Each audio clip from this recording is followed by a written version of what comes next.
चलिए बेटा, माखनलाल चतुर्वेदी जी की कविता जो हम पढ़ रहे थे, बेटी की विदा, उसका दूसरा भाग आज हम पढ़ेंगे। एक पिता के मन के भावों को कवि ने इसके माध्यम से व्यक्त किया है कि जब बेटी को विदा किया जाता है तो पिता के मन में कैसा भाव उठता है, कैसे कैसे बातें आती हैं, वह हम पढ़ेंगे। पिता कह रहे हैं कि आज मेरी बेटी विदा हो रही है। वह उसके बचपन की यादों को, अब जो महसूस हो रहा है, उन सब को सोचते हैं, कहते हैं कि आगे वो कहते हैं कि यह कैसा पागलपन है, मैं बेटी को भी कहता हूँ बेटा। आप अक्सर यह कहते होंगे कि कभी किसी बेटे को बेटी कहकर नहीं बुलाया जाता, जबकि हम बिटिया को बेटा भी कहकर बुलाते हैं। हम बिटिया का नाम लेकर के बेटा साथ में लगाकर बड़े बोलते ही हैं। तो आज पिता अपने मन के भावों में, अपने अंतर्द्वंद में कुछ कुछ बातें जो सोच रहा है, उसके बारे में, उसके माध्यम से कवि ने कहा है कि कैसा पागलपन है, मैं बेटी को भी कहता। ये मेरा कैसा पागलपन है कि मैं बेटी को भी बेटा कहता हूँ। अर्थात उसको लगता है कि मैं बेटा इसको कहता तो हूँ, पर फिर भी आज विवाह करके इसे विदा तो करना ही पड़ेगा कि कड़वे मीठे स्वाद विश्व के स्वागत कर सहता हूँ बेटा। आज मेरे जीवन में जो भी कड़वे मीठे स्वाद आए हैं, विश्व के स्वागत करते हुए मैं सब कुछ सहन कर रहा हूँ। कवि क्या कहना चाहता है कि संसार की जो कड़वी मीठी परंपराएं हैं, जो स्वाद हैं, उन सब का स्वागत करते हुए आज मुझे सब कुछ सहन करना पड़ रहा है। तुझे विदा कर एकाकी अपमानित सा रहता हूँ बेटा। आज मैं तुझे जब विदा कर रहा हूँ तो खुद को बिल्कुल अकेला महसूस कर रहा हूँ। मुझे लग रहा है कि मैं बिल्कुल अकेला सा हूँ और लग रहा है कुछ अपमानित सा भी हूँ। हे मेरा बेटा, अपनी बेटी को ही कहते हैं कि बेटा आज तुझे विदा करके मैं बड़ा अकेलापन और अपमानित सा महसूस कर रहा हूँ। दो आंसू आ गए, समझता हूँ उनमें बहता हूँ बेटा। आज तुझे विदा करते वक्त मेरी आंखों में जो दो आंसू आ गए हैं, मुझे लगता है मैं उनमें ही बहे जा रहा हूँ। अर्थात वह आंसू मैं रोक नहीं पा रहा, उन आंसुओं में मैं डूबता जा रहा हूँ। कवि के कहने का अर्थ क्या है कि पिता को थोड़ा सा, पुरुष को जो है थोड़ा सा मजबूत बताया गया है कि वह आंसू बहाता नहीं है, रोता नहीं है। जब भी कोई स्थिति संकट की या किसी भी विपरीत स्थिति में परिवार या घर या खुद को पाता है तो बड़ी मजबूती से वह आगे बढ़ सकता है। लेकिन आज बेटी की विदा करते वक्त पिता की आंखों में जो आंसू आ गए हैं, उसे लगता है कि जैसे वो उसमें बह जाएंगे। आंसुओं की जैसे बाढ़ सी आ गई है, वो स्वयं को रोक नहीं पा रहे। बेटा आज विदा है तेरी, बेटी आत्मसमर्पण है यह कि हे मेरी बेटी, हे मेरी पुत्री, आज तू मेरे घर से विदा हो रही है। यह तेरा किसी के लिए स्वयं का समर्पण है कि तू अपने पिता का घर, परिवार, अपना प्यार सब कुछ छोड़ करके जा रही है। तो यह तू एक प्रकार से अपना समर्पण ही कर रही है। जो बेबस है, जो ताड़ित है, उस मानव ही का प्रण है ये। कि कहने का अर्थ क्या है कि जो मनुष्य संसार में विवश है तथा किसी न किसी रूप में ताड़ित है, यह उन मानवों की प्रतिज्ञा है। कहने का अर्थ क्या है कि नारी का पुरुष के प्रति समर्पण विश्व में पुरुष जाति के प्राधान्य और नारी की विवशता का ही सूचक है। अर्थात उसे लग रहा है कि यह सारा संसार पुरुष प्रधान है, बेटी को ही विदा करना पड़ता है। और इस समर्पण में जैसे जो महिला है वह कहीं ना कहीं बेबस सी है, उसे समर्पण करना ही पड़ता है। आज पिता को अपनी पुत्री को भेजते वक्त यह बातें थोड़ी थोड़ी करके मन में आ रही है। अब वो क्या कहता है कि सावन आएगा क्या बोलूंगा हरियाली से कल्याणी। कल्याणी सौभाग्यवती बेटी को कहा जाता है। वो कहते हैं कि कल्याणी, हे कल्याणी, कि तुम सौभाग्यवती रहो, मैं ऐसी भावना करता हूँ। आज बेटी को जाते वक्त देख करके उसके मन में ये प्रश्न आ रहा है कि जब सावन आएगा तो मेरे घर की हरियाली से मैं क्या कहूँगा। अपनी बेटी को कल्याणी को कहते हुए कहते हैं, संबोधित करते हुए कहते हैं, उसकी याद आती है कि जब सावन आएगा, हरियाली तेरे बारे में पूछेगी तो मैं क्या जवाब दूंगा।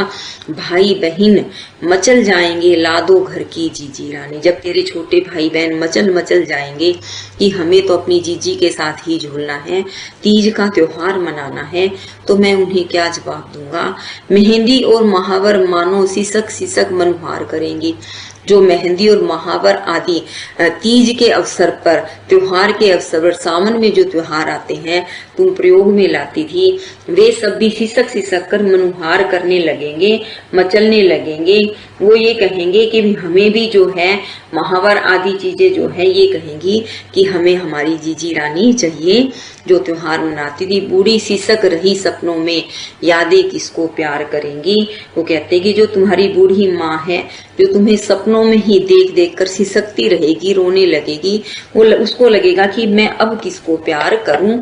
इसमें कवि के कहने का मुख्य भाव क्या है कि हर तीज त्योहार पर, हर बात में हमें तुम्हारी याद आएगी। दिवाली आवेगी, होली आवेगी, आवेंगे उत्सव, जीजी रानी साथ रहेगी बच्चों के, यह कैसे संभव। अब पिता यह बात सोचता है कि घर में जो बाहर तीज त्योहार आते हैं वह सब तो बेटियां ही आगे बढ़ बढ़ के कार्य करती हैं, उसमें रौनक लाती हैं, खुशी मनाती हैं। तो कहते कि हर त्योहार तुम्हारे बिना हमें कुछ कुछ फीका लगेगा। जैसे दिवाली आएगी, होली आएगी, और भी न जाने घर के आंगन में कितने सारे उत्सव महोत्सव होंगे, खुशियां आएंगी। जीजी रानी साथ रहेगी बच्चों के, यह कैसे संभव। अब पिता कहते हैं कि तुम सबकी जीजी हो, प्यारी जीजी रानी हो, तुम इन सब बच्चों के साथ रहोगी, अब यह कैसे संभव हो पाएगा।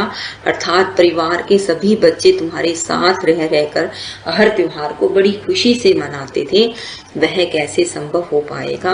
भाई के जो उठेगी कसक, सखी सिसकार उठेगी। जब राखी का त्योहार आएगा तो भाई के मन में भी एक कसक सी, एक पीड़ा सी, मीठी पीड़ा सी उठेगी, और तेरी सखियां भी सिसकार अर्थात मन ही मन रो उठेंगी कि तेरे बिना वो त्योहार कैसे मनाए। भाई को भी त्योहार पर तेरी याद आएगी। माँ के जी में जवार उठेगी, बहन कहीं पुकार उठेगी।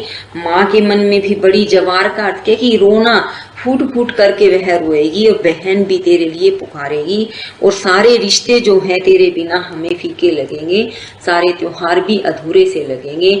उन सबको हम किस प्रकार तेरे बिना मना पाएंगे।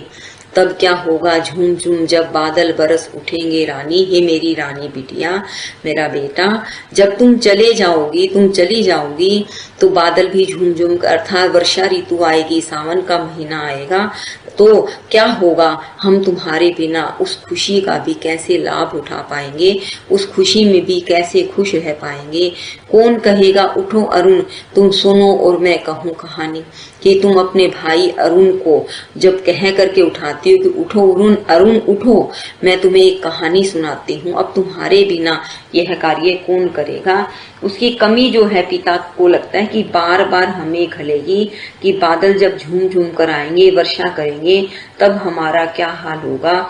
सूर्य, देखो अरुण किसी बच्चे का नाम भी होता है, अरुण प्रातःकालीन सूर्य को भी कहा जाता है। तो वो कहते कि अपने भाई को, अरुण को तुम उठाती हो, कहानी कहती हो, यह भी कौन करेगा। और जब सूर्योदय होगा तो घर के काम काज में, सबको उठाने के कार्य में तुम्हारे बिना कौन मदद करेगा। कैसे चाचा जी बहलावे, चाची कैसे बाट निहारे, तुम्हारे बिना तुम्हारे चाचा चाची भी जो हैं बड़े उदास हो जाएंगे। वो अपने मन को कैसे बहलाएंगे, जी का अर्थ है मन, मन को कैसे बहलाएंगे। चाची कैसे बाट निहारे, देखिए बेटा जी शब्द चाचा जी के साथ आदर सूचक शब्द के रूप में प्रयोग किया जा सकता है, और जी हमारा मन के लिए भी, कि तुम्हारे चाचा जी जो है तुम्हारे बिना मन को कैसे बहलावेंगे। चाची तुम्हारी बाट निहारती रहेगी, तुम्हारी राह देखती रहेगी कब बिटिया रानी लौट करके आएंगी।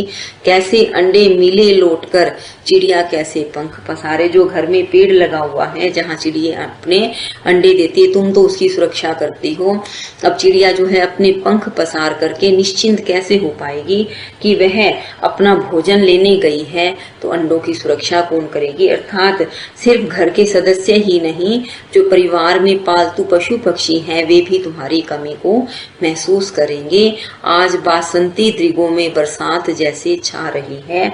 वो कवि कहता है कि सब उसकी बसंत से परिपूर्ण आंखों में जैसे बरसात छाई हुई है कि तुम्हारे जीवन में तुम अपना एक नया घर बसा रहे हो।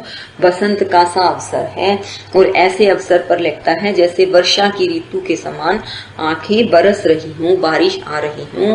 तुम मिलन और वियोग की दुनिया नवीन बसा रही है, आज बेटी जा रही है। पिता क्या कहना चाहता है कि दो अलग दुनिया बसा रही है।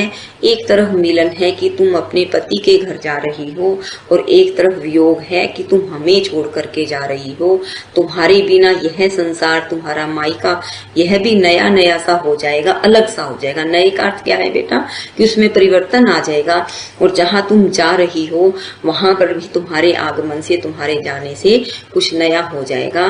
कवि कहता है पिता जो है अपनी वेदना भरी बातों में कहता है कि आज मेरी बेटी विदा होकर के जा रही है।